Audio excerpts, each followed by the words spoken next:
नमस्कार। पिछले एपिसोड में हमने कश्मीर इतिहास में देखा अमरनाथ की यात्रा का सच।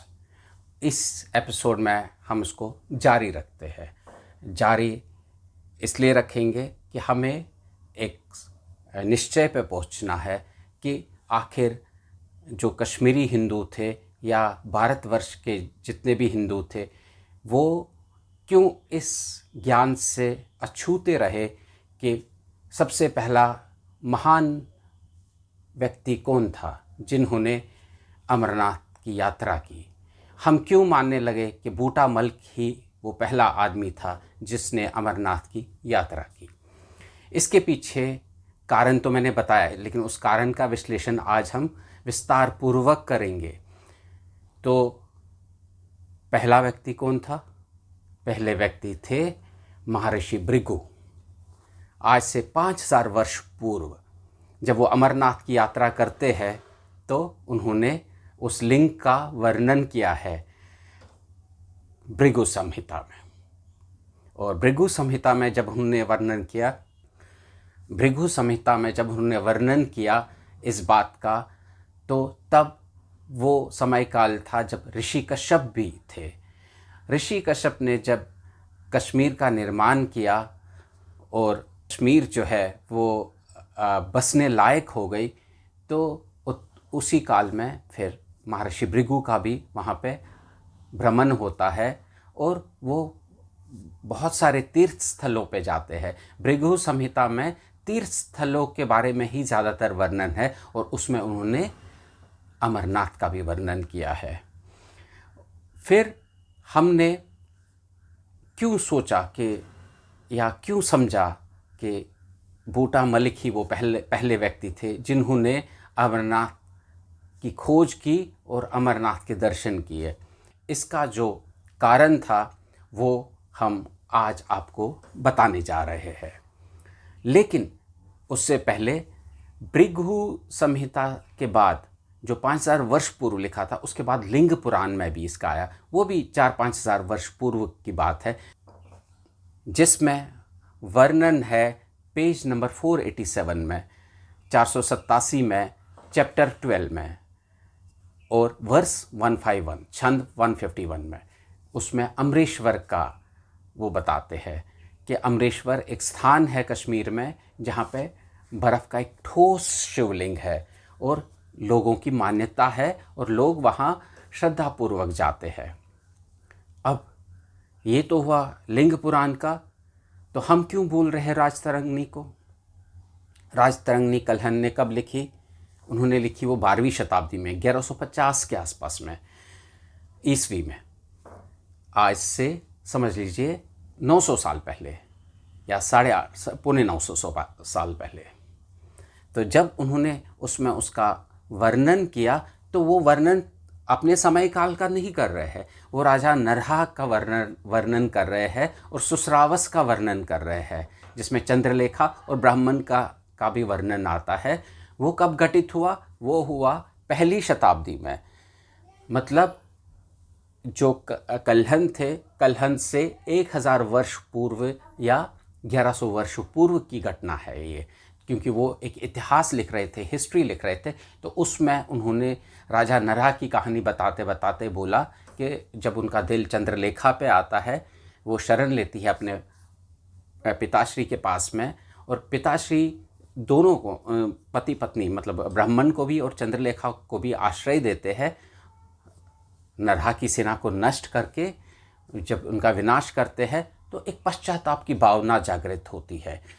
उस पश्चाताप के लिए वो बोलते हैं कि अब मैं लीन होना चाहता हूँ या ये संसार त्याग देना चाहता हूँ। और वो कहाँ जाते हैं? वो जाते हैं अमरनाथ।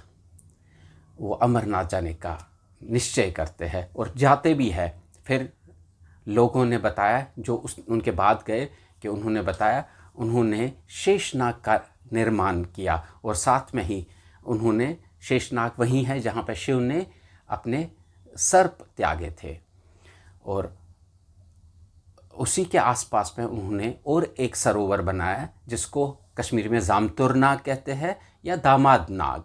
दामाद सरोवर या lake of son in law. तो ये निर्माण के बाद वो जब आगे बढ़ते हैं तो उनका अगला पड़ाव जो होता है वो होता है अमरनाथ। उसमें वो फिर लीन हो जाते हैं और वहीं पे वो अपना जीवन काल बिताते हैं या अपने आप को समर्पित करते हैं शिवलिंग के प्रति, उस अमरनाथ, श्री अमरनाथ के प्रति। ये कब घटित हुआ? पहली शताब्दी में, और लिखते हैं कल्हन 11वीं शताब्दी में। मतलब इसका मतलब है कि पहली शताब्दी से लेकर 11वीं 12वीं शताब्दी तक भी ये सिलसिला चल रहा था अमरनाथ का। लेकिन इस कहानी में और एक रहस्य छुपा है। रहस्य ये है कि जो भी जाते थे वहाँ पे वो अपने आप को अर्पित करने जाते थे। बहुत सारे लोग, वापसी की गुंजाइश कम होती थी। जैसे कि मैंने बोला, उस समय काल में बर्फ़बारी बहुत होती थी, पहाड़ों पे 7-8 फीट होती थी और मैदानी क्षेत्रों में वो 5-6 फीट से भी ऊपर होती थी। तो मतलब जीवित समाधि भी बन सकती थी। और लोग जाते ही इसी भावना से थे कि वो भगवान शिव को अपने आप को अर्पित करें, और इसी समर्पण भाव में वो भी चले गए थे। ऐसे बहुत सारे लोग गए हैं, और कश्मीरी हिंदू भी गए हैं ऐसे। मैंने बोला, हमारे यहाँ मैंने अपने बुज़ुर्गों से, बाप दादाओं से सुना है कि कश्मीर में पहले काल में, पहले के समय काल में जो जाते थे वो श्राद्ध करके जाते थे। घर में उनका श्राद्ध होता था, क्योंकि इतना यकीन नहीं होता था कि वो वापस आएंगे। ऐसे ही कोई आदमी या कोई व्यक्ति जम्मू जाता था उस काल में, तो बोलते थे इसका श्राद्ध करके रखो, वापस आएगा कि नहीं। अब आते हैं कि भाई हमारे इतिहासों में तो ये दर्ज है, लिखित है, उल्लेख है, फिर हमने क्यों बूटा मलिक की कहानी को हाथों हाथ ले लिया और बोला कि हाँ, बूटा मलिक जो कहते हैं सच कहते हैं।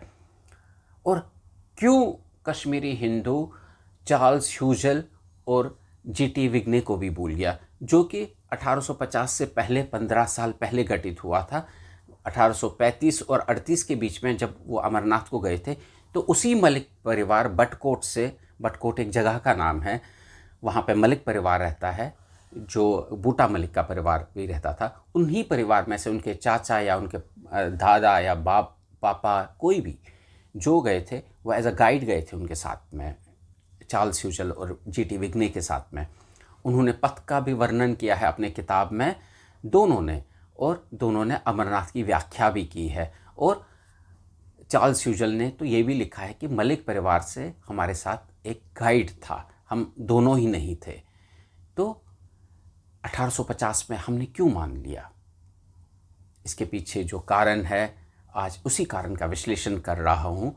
विश्लेषण से पहले ये भी बता दूँ, अभी हाल में घटित हुआ है कि गुलाम नबी आज़ाद ने एक वक्तव्य दिया। उन्होंने बोला, भारत में मुसलमान 1100 साल पहले ही बने हैं, वो सब हिंदू ही थे, मूलतः वो हिंदू ही थे। और कश्मीर में जितने भी मुसलमान हैं वो कश्मीरी पंडित हुआ करते थे, या कश्मीरी हिंदू हुआ करते थे, या सारस्वत हुआ करते थे, उनको ही मुसलमान बना दिया गया।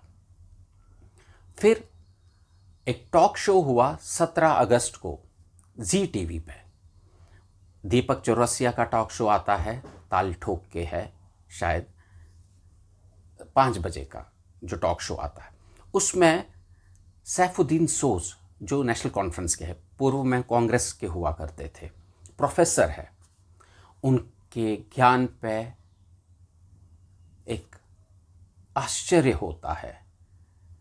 मतलब ज्ञान में इतना अभाव है उनका कि वो मानने को तैयार नहीं है कि कश्मीर में कभी हिंदू, ये सब लोग हिंदू थे, ये मानने को तैयार नहीं है। तो ये अपने इतिहास को जुटला रहे हैं, अपने उस परंपरा को जुटला रहे हैं जिसके इनके बाप दादाओं ने पालन किया है। फारूक अब्दुल्ला और शेख अब्दुल्ला ने खुद बोला है कि उनके पूर्वज जो थे वो कोल थे। वो चौथी पीढ़ी के थे।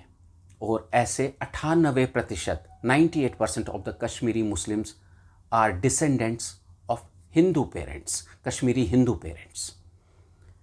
उनकी लाइनेज जो है वो कश्मीरी पंडित ही थे। अब उसमें और एक प्रवक्ता थे, मुजफ्फर खान थे और सैफुद्दीन सोज, एक कांग्रेस के थे एक नेशनल कॉन्फ्रेंस के थे, या दोनों नेशनल कॉन्फ्रेंस के थे। तो वो कह रहे हैं कि पीसफुल कन्वर्जन हुआ, इस्लाम ने पीसफुली कन्वर्ट किया। ये बात ये नेशनल टेलीविज़न पे बोल रहे हैं। और इस युग में, संचार के युग में, कम्युनिकेशन के युग में, कम्युनिकेशन के टाइम पे हंसी आती है इनके ज्ञान पे। आज बच्चे को भी अगर गूगल कर लेगा तो वो उसको ज्ञान सामने आ जाएगा। बस सही पुष्ट पे जाने की ज़रूरत है, सही पेज पे, सही लिंक पे जाने की ज़रूरत है। आप खुद समझोगे आप क्या थे पहले। बोलते हैं कि नहीं, इस्लाम पीसफुल आया क्योंकि जो रिंचन शाह थे वो आए और वो इस्लाम कबूल किया। रिंचन शाह एक बुद्धिस्ट थे जो कश्मीरी हिंदुओं को बोल रहे थे कि मैं भी हिंदू बनूंगा, और उन्होंने प्रस्ताव दिया था जिसको उस वक्त के विद्वानों ने, हमारे विद्वानों ने नकार दिया था। किस कारणवश नकारा था ये उनको ही पता होगा, लेकिन बहुत बड़ी भूल थी। हम तो लेते थे, जो आना चाहता था हमारे यहाँ हम फोर्स नहीं करते थे। और यही हमारे और इस्लाम या क्रिश्चियनिटी में फ़र्क है। सनातन जो है वो कभी फोर्स नहीं करता है किसी को कि आप मेरे धर्म में आ जाओ। हम बोलते हैं अगर आपको ये धर्म पे चलना है तो चल सकते हो, इसमें फोर्स नहीं है। ज़रूरी नहीं है आपको रोज़ मंदिर जाना है, ज़रूरी नहीं है आपको, लेकिन आपकी आस्था आपके ईश्वर के प्रति और अच्छे कर्म, ये एक बेसिक फंडामेंटल है इस सनातन का। अच्छे कर्म और आस्था अपने ईश्वर के प्रति वो जागृत होनी चाहिए। बाकी आप अपना दिनचर्या का काम जो भी है वो कर सकते हो।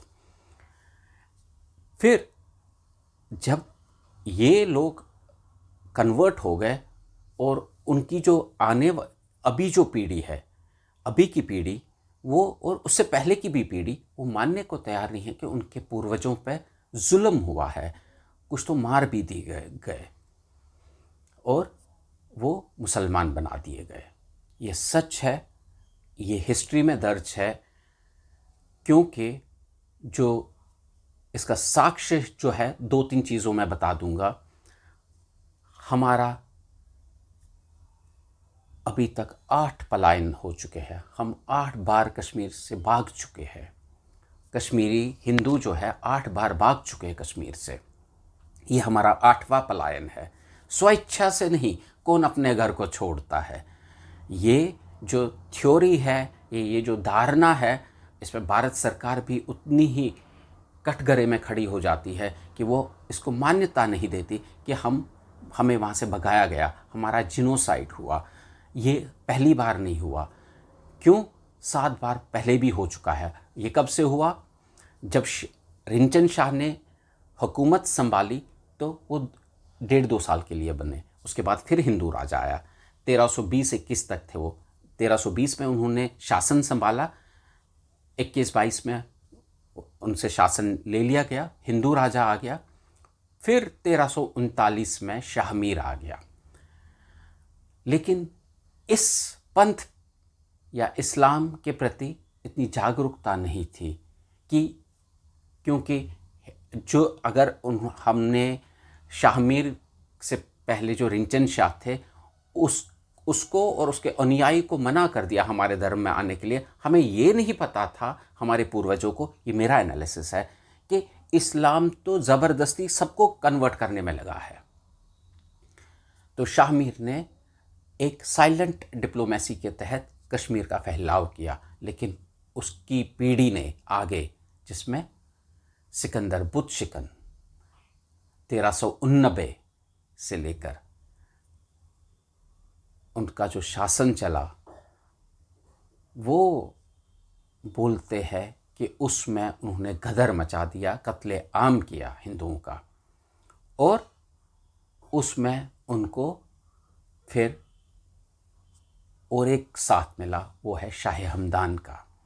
शाह हमदान, जिसको हम सूफ़ी पीर कहते हैं, तो शाह हमदान जो है उन्होंने भी उनका साथ दिया और वहाँ पे कई मंदिरों का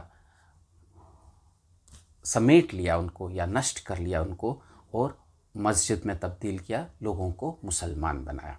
उसमें शाह हमदान का भी बहुत बड़ा हाथ है। अब ये गाथा यहीं पे ख़त्म नहीं होती है। फिर कश्मीरी हिंदुओं का पहला पलायन उसी काल में हुआ। फिर ये पलायन चलते गए 1990 तक। तो 1990 से पहले 7 पलायन हो चुके थे, 8वां हमारा 1990 में हुआ। तो ये जो धीरे धीरे पलायन हो गए क्योंकि कश्मीरी हिंदू त्रस्त था। फिर इसमें हमारा जो ग्रंथ थे वो छुपाने पड़ते थे, क्योंकि उसको सबसे पहले ये ग्रंथों पे अटैक करते थे, उसको जला देते थे या उसको मतलब फाड़ देते थे हमारे सामने, और या बोलते थे आग के हवाले कर दो। कईयों को तो ज़बरदस्ती बीफ खिलाया है इन्होंने। मतलब वो कहानी मैं आगे आपको बताऊंगा कि कैसे ये जब किसी गांव में जाते थे तो वहाँ की हिंदू कश्मीरी जो थे उनकी औरतों को बोलते थे बीफ पकाओ, और मजबूर होते थे। तो जब वो बीफ बनाते थे कैसे मन मार के उनके लिए, फिर जब खिलाते भी थे ज़बरदस्ती, बोलते थे आप मुसलमान बन गए, आपका धर्म भ्रष्ट हो गया। तो बन गए मुसलमान पीसफुली। हार्डली 4 या 5 परिवार बने होंगे। बाकी जितने भी मुस्लिम हैं, अभी तो 50 लाख 60 लाख के करीब है, उनमें से सब के सब लगभग फोर्सफुली कन्वर्ट हुए। क्यों?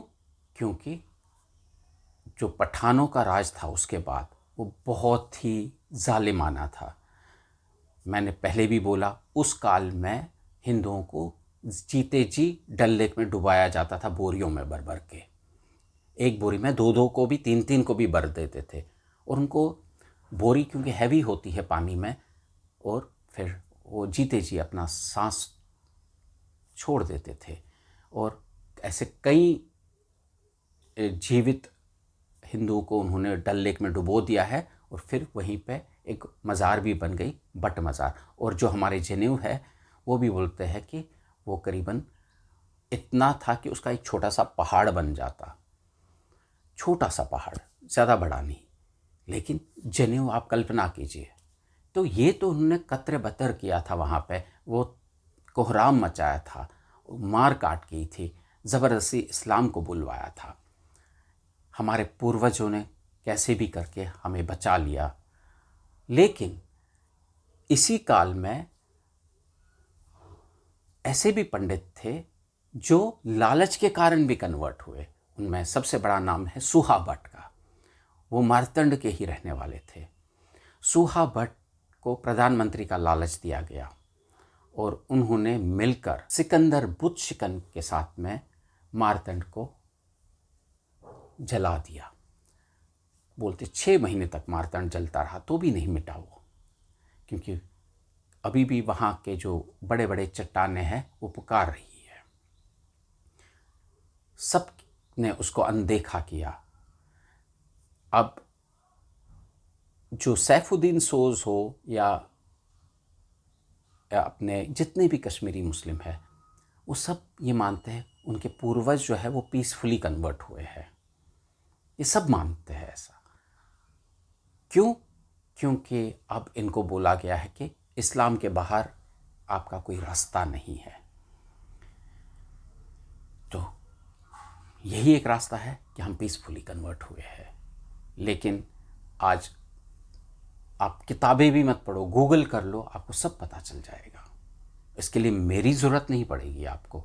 आपके पास जो मोबाइल हैंडसेट है अभी, आप उस पर गूगल कीजिए। मैं कश्मीरी मुस्लिम से कहता, आप उस पर गूगल कीजिए, अपनी हिस्ट्री देखिए, आपको फोर्सफुल कन्वर्जन के सारे गवाह मिल जाएंगे, सारी दलील मिल जाएगी आपको वहाँ पे, किसने क्या किया था, किसने क्या नहीं किया था। और ये ज़्यादा दूर की बात नहीं कर रहा हूँ, आज से 5000 वर्ष या 2000, क्योंकि इस्लाम को आए हुए ही 1400 साल हो गए। तो कश्मीर में आया 600 साल पहले। ये चला 1819 तक, फिर 1819 में सिख रूल आया और फिर 1850 में फिर ब्रिटिश ने पंजाब एम्पायर को ख़त्म कर दिया और सिख रूल को ख़त्म कर दिया। पंजाब और कश्मीर फिर ब्रिटिश इंडिया में या ब्रिटिश ईस्ट इंडिया कंपनी या में मिल गए और 4-5 साल ब्रिटिश रहा। उसके बाद उन्होंने महाराजा गुलाब सिंह को ये ज़मीन दे दी चलाने के लिए। ये जो जम्मू कश्मीर का जो क्षेत्र है वो शासन के लिए दिया 75 लाख रुपए में। तो तब से डोगरा हुकूमत आई और उसी काल में भूटा मलिक ने भी कहा। अब कश्मीरियों ने क्यों बोला? क्योंकि इतना जुल्मों सितम सहने के बाद, लोगों का पलायन होने के बाद, और जो वहाँ के लोग थे वो मेजॉरिटी मुसलमान बन चुके थे, किसी की हिम्मत नहीं थी कि अपने इतिहास या अपने अतीत को भी वो ध्यान में लाए और बोले। इतने त्रस्त थे कि वो बोलते थे कि पहले अपना जीवन बचाओ, पहले हम सांस तो ले, खुले हवा में एक सांस तो ले, उसके बाद हम इसका वर्णन करें। तो ये धीरे धीरे ख़त्म हो गया था। मंदिर नष्ट हो रहे थे, तो अमरनाथ कोई नहीं जाता था। जो भारत से आते थे लोग, अच्छा इसमें और एक कड़ी जुड़ती है। अबुल फजल जब अकबर आईने में कहते हैं कि लोग जाते हैं, हिंदू लोगों की आस्था है, मतलब तब तक भी लोग जाते थे। ये 16वीं शताब्दी तक है। उसके बाद ही करवट लेना स्टार्ट हो गया था और मुग़लों ने भी उसमें जुल्म सितम किया और मार काट की, लोगों को ज़िंदा मार डाला। और औरतों के साथ तो दुराचार जो हुआ वो कहने लायक नहीं है। और जो मैंने पिछले एपिसोड में कहा कि औरतों का मुंडन होता था, बहन बेटियों का मुंडन कराते थे, सर के बाल निकाल देते थे और नाक का पहला वाला सिरा भी कई लोग काटते थे ताकि वो अट्रैक्ट ना कर सके इन जालिमों को। ये सिर्फ अपने हवस के लिए सब कुछ करते थे, चाहे वो जिस्म की हवस हो, चाहे वो पैसों की हवस हो, चाहे वो कोई भी हवस हो। और किसकी आड़ में? सब इस्लाम की आड़ में, सब। और यही इतिहास पूरे दुनिया में चला है। और क्रिश्चियनिटी ने भी ऐसा ही किया है। जो मैंने सेंट जेवियर्स का बोला गोवा में, वो भी कम नहीं है, वो भी अधिक है। दरअसल जितने भी अब्राहमिक रिलीजन्स है वो ऐसे ही उन्होंने विस्तार किया है, क्योंकि उनका कहना था हम ही सत्य है, हमारा कथन ही सत्य है, बाकी सब झूठ है। सनातन जो है इसके विपरीत है, इसके अपोजिट है, इसके अलग है। सनातन सब धर्मों का सम्मान करके बोलता है आप भी उस ईश्वर को प्राप्त करो अपने तरीके से, हम भी अपने ईश्वर को प्राप्त करें। आपको मेरा रास्ता पसंद आता तो आप आइए, वरना आप अपने रास्ते से चलिए। यही भारतवर्ष है, इसी को समझिए। और अमरनाथ यात्रा का सच यही है कि सबसे पहले महान व्यक्ति जो थे वो महर्षि भृगु थे, ना कि भूटा मलिक। और अगर कोई सबसे पहले देवगण गए है या कोई खुद एक शक्ति गए है तो वो शक्ति स्वयं गई है। शक्ति परम परमेश्वर शिव के साथ में उस गुफा में, और वहाँ पे उन्होंने अमरनाथ गुफा में अमर होने की कथा माता पार्वती को सुनाई, शक्ति को सुनाई। वो भी एक लोक कथा है कि वो सो गई और कबूतरों ने वो सुनी, और आज तक वो कबूतर जीवित है। वो एक लोक कथा है, उसका सत्यापन मैं नहीं कर सकता कितना है, लेकिन सबसे पहला व्यक्ति जो है वो महर्षि भृगु ही थे, या सबसे पहले ऋषि जो थे वो महर्षि भृगु ही थे।